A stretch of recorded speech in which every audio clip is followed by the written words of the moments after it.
All right, this is the online participation quiz, chapter 2. Actually, this is chapter 2A, the first part of chapter 2. Which of these is a scalar quantity? All right, mass is a scalar quantity, and speed is a scalar quantity. Acceleration is a vector, and so is velocity. So that's 1 and 3. That's C.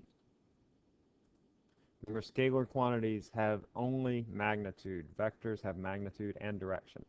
Or what is the particle's instantaneous velocity at t equal 4 seconds?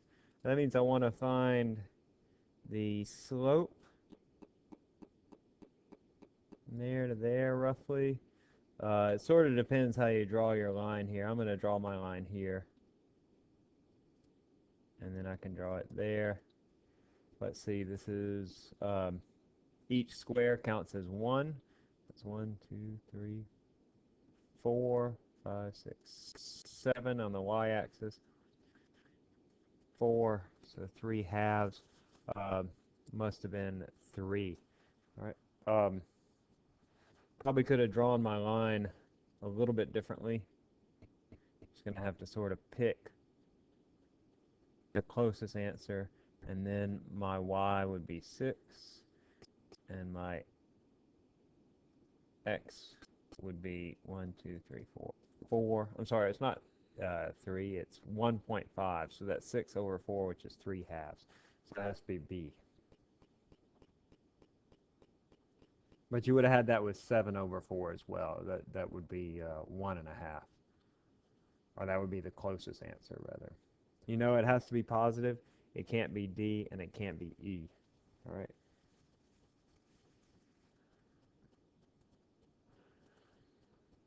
In the previous graph, what is the average velocity between t equals 0 and 2 seconds? Between t equals 0, that is between here and here, the average velocity. That's going to be x final, which is -4, minus x initial, which is -1. That's in meters all over the time, which is 2 seconds from 0 to 2. So that is -4 plus 1. That's -3 over 2 meters per second, minus 1.5. That is B.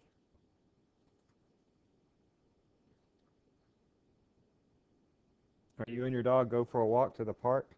By the way, these concept tests are also the text solutions to these uh, are on the internet as well, but I'll go through them now here as well. You and your dog go for a walk to the park. On your way, your dog takes many side trips to chase squirrels or examine fire hydrants. When you arrive at the park, do you and your dog have the same displacement? So here you are. You follow a path that looks like that, and here's your dog, and your dog goes all over the place. You come to the same point. Do you have the same displacement? Will you have the same initial and final position? So the answer is yes, you have the same displacement because that is only dependent upon your initial and final position. You do not have the same distance covered. Obviously, the dog has covered a greater distance. If the position of the car is 0, does its speed have to be 0? The answer is no. It doesn't matter about your position. That's the 0 position is really just something that you set. That's where you set your origin to be. Does the odometer in a car measure distance or displacement? It measures distance, A, because it doesn't measure the direction. And in fact, if it measured displacement, if you started and stopped at the same point, like your house, for example, then your odometer would not increase. It would always return back to 0 as you return to the original position. Does the speedometer in a car measure velocity or speed? Does it measure direction? So it is speed. You drive for 30 minutes at 30 miles an hour and another 30 minutes at 50 miles an hour. What is your average speed for the whole trip? All right, well, a couple ways you can do this. Um, you can just say 30 plus 50 divided by 2 gives you 40. 40 miles an hour. That's the average of 30 miles an hour and 50 miles an hour. However, um, as you see, it's a little bit complicated. So let's look. That's only true, rather, because you're traveling at the same amount of time for both speeds. And so when we want to find the average, we can average those speeds. However, if you travel at a longer time at a higher speed, then your average is going to be bigger than 40. You can show it another way here. Uh, at 30 miles an hour for 30 minutes, you drive 15 miles.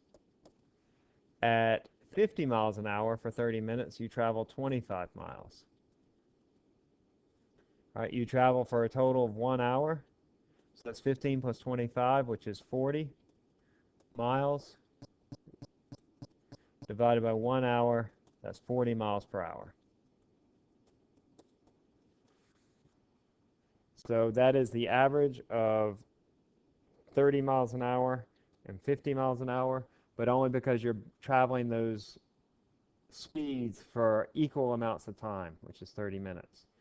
Or you travel 4 miles at 30 miles an hour and 4 miles at 50 miles an hour. What is your average speed for the whole 8-mile trip? Now, in this case, you're traveling for a longer amount of time at 30 miles an hour.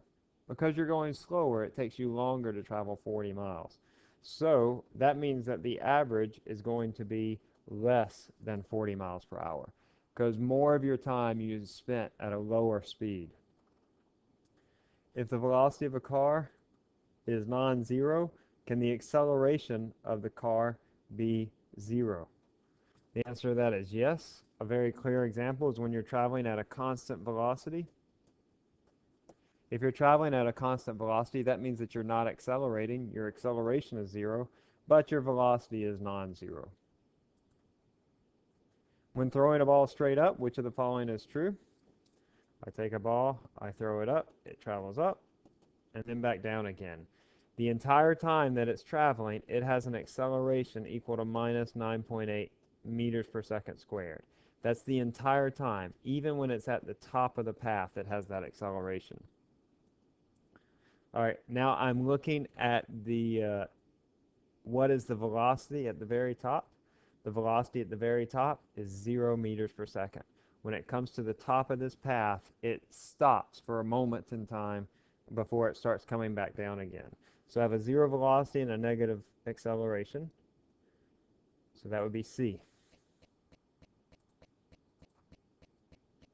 Alice and Bill are at the top of a building. Alice throws her ball downward.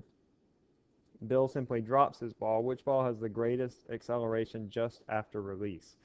All right, they both have the same acceleration. They're both accelerating after release. Now, obviously, Alice is throwing her ball, so she imparts some acceleration, but only while her hand is on the ball. After it's released from her hand, it's accelerating at minus 9.8 meters per second squared. Now, Alice's ball is going faster, obviously, because she's thrown it down, but it's not accelerating at that point at a faster rate. So the answer is neither. They both have the same acceleration. You throw a ball upward with an initial speed of 10 meters per second. Assume there's no air resistance. What's the speed when it comes back to you? So you throw it upward at 10 meters per second. It goes up, up, up, up, slowing down. It stops, and then it comes down, down, down, down, down. At the bottom, it has the same speed with which you threw it, assuming no air resistance, so that's B.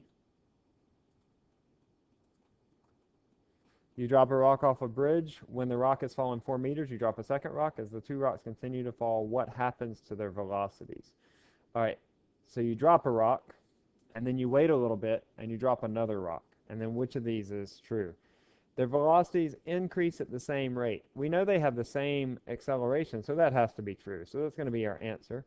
But let's go ahead and look at these others. The velocity of the first rock increases faster than the velocity of the second. That's not true. Now, the first rock is going faster at a particular moment than the second rock, but the rate of increase of their velocity is going to be the same because their acceleration is the same. Likewise, that makes C problematic, and D, of course, is just not true. So the answer is A.